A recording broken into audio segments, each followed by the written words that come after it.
नमस्ते दोस्तों, मैं हूं अमित, आपका माइंड मेंटर। क्या कभी आपके साथ ऐसा हुआ है कि आपके पास एक बेहतरीन आइडिया था, लेकिन जब आपने उसे मीटिंग में या परिवार के सामने रखा, तो किसी ने उस पर ध्यान ही नहीं दिया? और कुछ देर बाद वही बात जब किसी और ने कही, तो सबने तालियां बजाई। अगर हाँ, तो आज का यह वीडियो आपके लिए है। अगले कुछ मिनटों में हम इस अदृश्य होने की भावना की गहराई में उतरेंगे और सीखेंगे कि अपनी आवाज में वो वजन कैसे लाएं, ताकि लोग आपको सिर्फ सुने ही नहीं बल्कि माने भी। तो यह समस्या आखिर है क्या? What is lack of influence?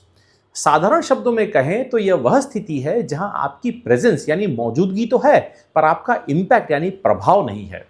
जब आप बोल रहे हैं, आप मेहनत कर रहे हैं, पर आपके विचार हवा में खो जाते हैं। मतलब आप कुछ करते हैं और उसके जो परिणाम होते हैं, उस पे जो लोगों को आपको प्रोत्साहन देना होता है, वो नहीं होता है।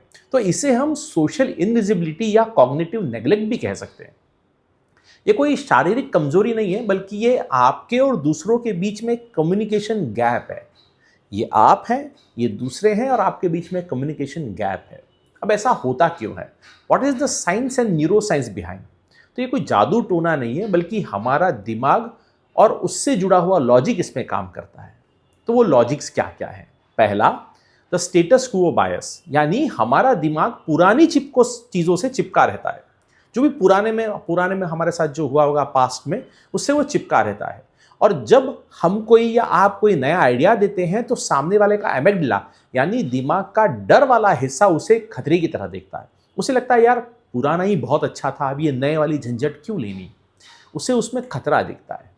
दूसरा कारण, मिरर न्यूरॉन सिस्टम्स। अगर आपके अंदर आत्मविश्वास की कमी है, तो सामने वाले के मिरर न्यूरॉन्स आपकी घबराहट को तुरंत पकड़ लेंगे, और नतीजा क्या होगा? उन्हें आपके आइडिया पर भरोसा ही नहीं होता है। मतलब अगर आप में आत्मविश्वास की कमी है, तो अगले को पता चल जाता है, उसके मिरर न्यूरॉन्स को पता चल जाता है कि आप में आत्मविश्वास की कमी है, और फिर वो आपके आइडियाज पर विश्वास ही नहीं करता। तीसरा, कॉग्निटिव लोड। अक्सर लोग बहुत थके हुए होते हैं। अगर आप अपना कोई आइडिया पेश कर रहे हैं और वो अगर तरीका पेचीदा यानी कॉम्प्लिकेटेड या कॉम्प्लेक्स है, तो दिमाग उसे तुरंत रिजेक्ट कर देता है। कहने का मतलब, अगर कोई आइडिया सिंपल तरीके से, सामान्य तरीके से अगर पेश किया जाए, तो दिमाग उसको एक्सेप्ट करने की कोशिश करता है और कर भी लेता है। चौथा तरीका, ऑथोरिटी बायस। लोग अक्सर उस इंसान की सुनते हैं जिसके पास कोई पद है या कोई रुतबा है, भले ही उसका आइडिया आपसे खराब ही क्यों ना हो। तो इसे कहते हैं ऑथोरिटी बायस। अब इसका आप पर क्या असर हो रहा है? How it is affecting you? तो जब बार बार आपकी बातों को अनसुना किया जाता है, तो पहला, आप में सेल्फ डाउट होता है। आप खुद पर शक करने लगते हैं। दूसरा, रिसेंटमेंट। आपको अपने काम और अपनों से चिढ़ होने लगती है। आपको लगता है यार, ये क्या हो रहा है, मैं इतनी मेहनत कर रहा हूं फिर भी रिजल्ट्स नहीं मिल रहे हैं। तीसरा, करियर स्टैग्नेशन। काबिल होने के बावजूद आप वहीं खड़े रह जाते हैं जहां आप कई सालों पहले थे। आप आगे बढ़ ही नहीं पाते हैं। अब इनसे प्रभावित कौन कौन होता है? Who is affected?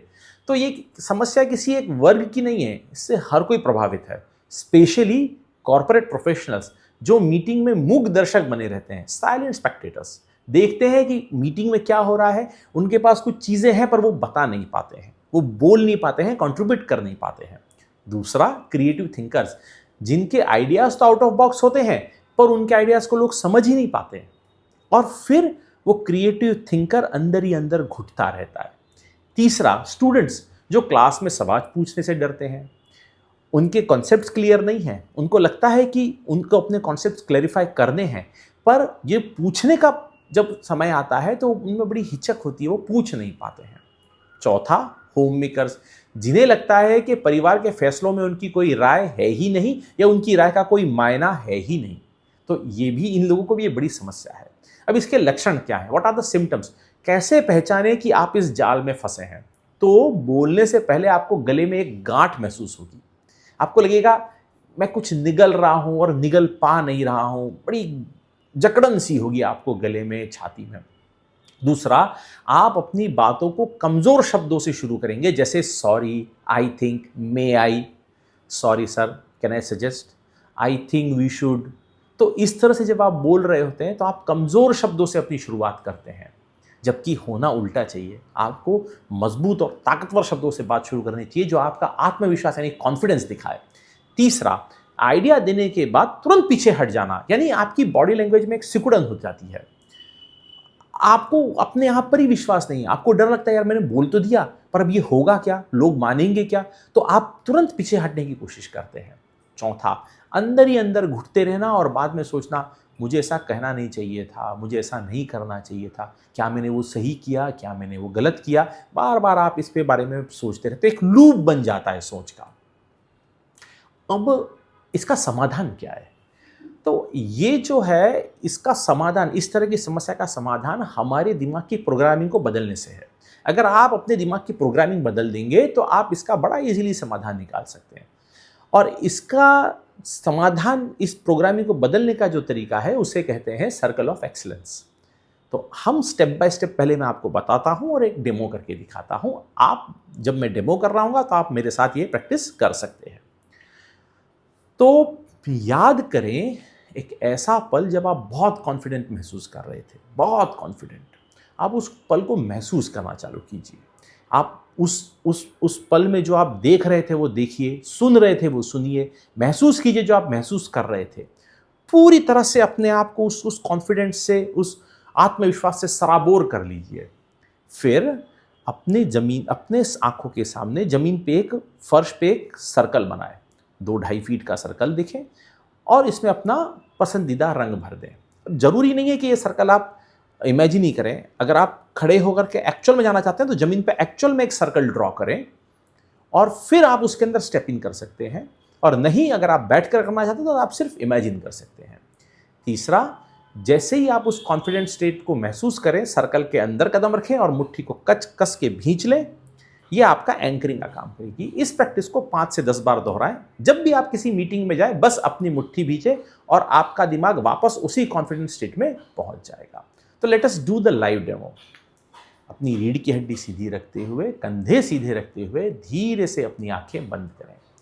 कल्पना करें कि आप, जैसे मुझे सुनहरा कलर पसंद है तो मैं सुनहरा कलर इमेजिन करूंगा। अगर आपको वाइट, ब्लू, रेड, पिंक जो कलर पसंद आता है आप उसको ले सकते हैं। सुनहरा क्योंकि ये ब्राइटनेस का, एनर्जी का प्रतीक है, तो मैं हर हमेशा सुनहरा कलर इमेजिन करता हूं। तो अपनी आंखें बंद करें, रीढ़ की हड्डी, कंधे सीधे रखते हुए धीरे से अपनी आंखें बंद करें और कल्पना करें कि आप एक सुनहरा सर्कल के सामने खड़े हैं।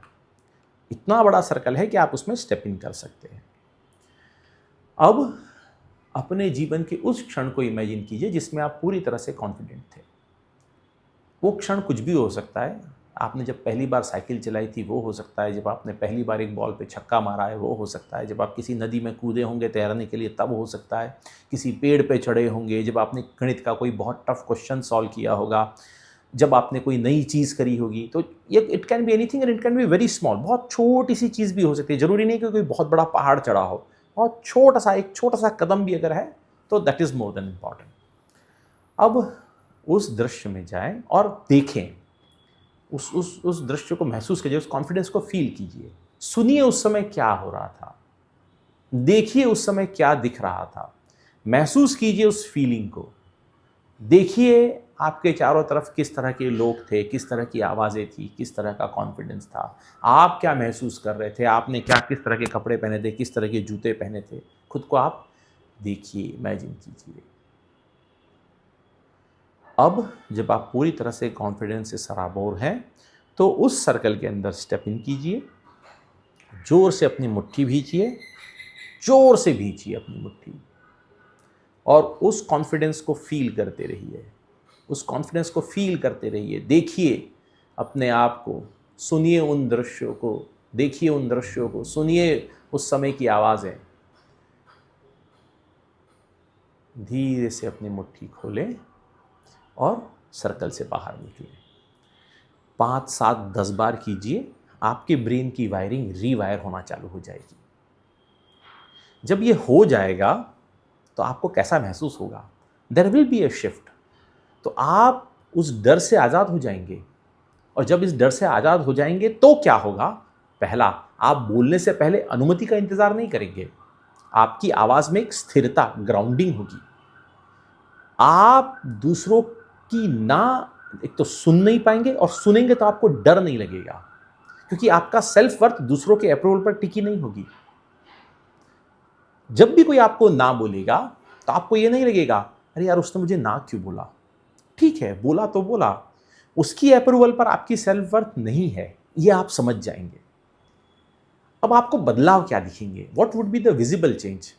लोग आपकी बात काटेंगे नहीं, बल्कि पूरी होने का इंतजार करेंगे। आपकी बॉडी लैंग्वेज ओपन और एक्सपेंसिव हो जाएगी। वो बोलते हैं ना, चौड़ा होकर के चल रहा है, तो आपकी बॉडी लैंग्वेज खुल जाएगी। आप नई चीज़ों को स्वीकारने लगेंगे और आपकी बताई हुई चीज़ों को लोग स्वीकारने लगेंगे। और जो सबसे बड़ा आइडिया होगा कि आपके आइडियाज़ पर बाद में एक्शन लिया जाने लगेगा। वो लोग जो आपके आइडियाज़ को नज़रअंदाज कर देते थे, अनसुना कर देते थे, अब वो आपके आइडियाज़ पर एक्शन लेने लगेंगे। अगर इस तरह की चीज़ें भविष्य में हो रही हैं तो how to control this state, इस तरह को कैसे कंट्रोल करें? तो भविष्य में भी अपनी धाक बनाए रखने के लिए इन 3 बातों का ध्यान रखें। पहला, वोकल टोनैलिटी, यानी अपनी आवाज़ को स्क्वीकी, पतली न होने दें। अपनी छाती से नहीं, अपने गले से बोलें। दूसरा, लॉ ऑफ रेसिप्रोसिटी, यानी दूसरे के आइडियाज़ को पहले सम्मान दें, वे खुद ब खुद आपकी बात सुनने के लिए तैयार हो जाएंगे। अर्थात आप जो चाहते थे पहले वो लोगों को दें, लोग आपको रेसिप्रोकेट करेंगे। तीसरा, स्टेट मैनेजमेंट, यानी हर महत्वपूर्ण बातचीत से पहले, डिसीजन से पहले 2 मिनट के लिए पावर पोज, यानी सुपरमैन पोज में खड़े हों। ये आपके टेस्टोस्टेरोन को बढ़ाता है और कॉर्टिसोल, मतलब तनाव का जो हार्मोन है, उसको कम करता है। ये बड़ी छोटी सी स्टेप है, आपको लगता होगा ऐसे कैसे होता होगा। और याद रखिए, आपको हर बार अपनी मुट्ठी भींचनी है और अपने आप में वो कॉन्फिडेंस जगाना है।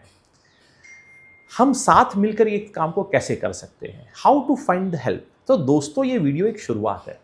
सालों की प्रोग्रामिंग को बदलने में थोड़ा वक्त और सही दिशा की जरूरत होती है।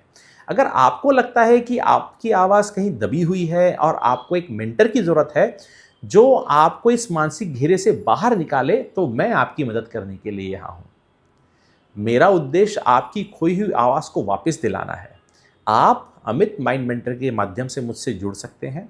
हम मिलकर आपकी उन मानसिक बाधाओं यानी मेंटल ब्लॉक्स को तोड़ेंगे जो आपको एक इन्फ्लुएंशियल लीडर बनने से, एक क्रिएटर बनने से, एक ओरेटर बनने से, अच्छा वक्ता बनने से रोक रही है। आप नीचे गए नंबर पर व्हाट्सएप या कॉल के जरिए अपनी समस्या साझा कर सकते हैं और मेरे साथ उसका सॉल्यूशन पा सकते हैं। याद रखिए, आपका आइडिया दुनिया बदल सकता है, बशर्ते वो दुनिया तक सही तरीके से पहुंचे।